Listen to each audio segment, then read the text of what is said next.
The Black Panther of Sivanapalli is one of Kenneth Anderson's most haunting jungle accounts, not because the animal was a man-eater, but because of the shadow it cast over the land long before a shot was fired. It began as a rumour carried on the wind through the tamarind groves and dry fields of Sivanapalli.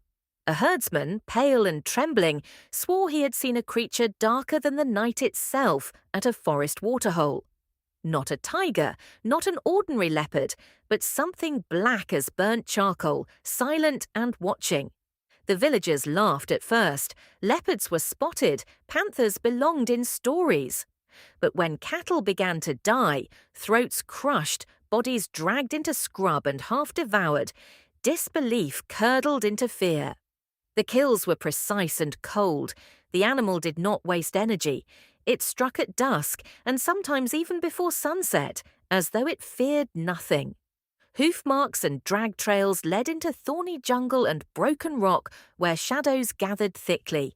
Anderson, summoned to deal with the menace, immediately sensed this was no common cattle lifter. A melanistic leopard moves like spilled ink in darkness.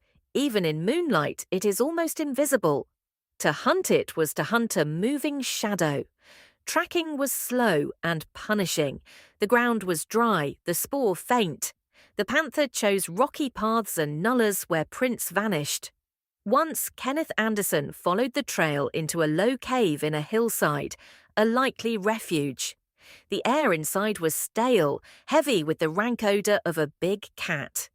As he approached, the jungle lashed back unexpectedly. A disturbed beehive erupted, and a furious swarm descended upon him.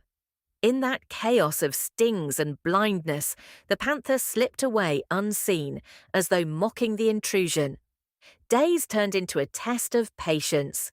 The animal circled villages but never offered a clear shot. It fed and disappeared. Its black coat absorbed starlight. Even at close quarters, it was a darker patch in the dark. Anderson understood that one mistake would mean a lightning charge from only a few yards away. A leopard's attack is swift and aimed for the throat. The final encounter came without drama, but with tension stretched thin as wire. A fleeting movement, a glimmer of eyes, a shape detached from deeper shadow. Anderson fired quickly and accurately.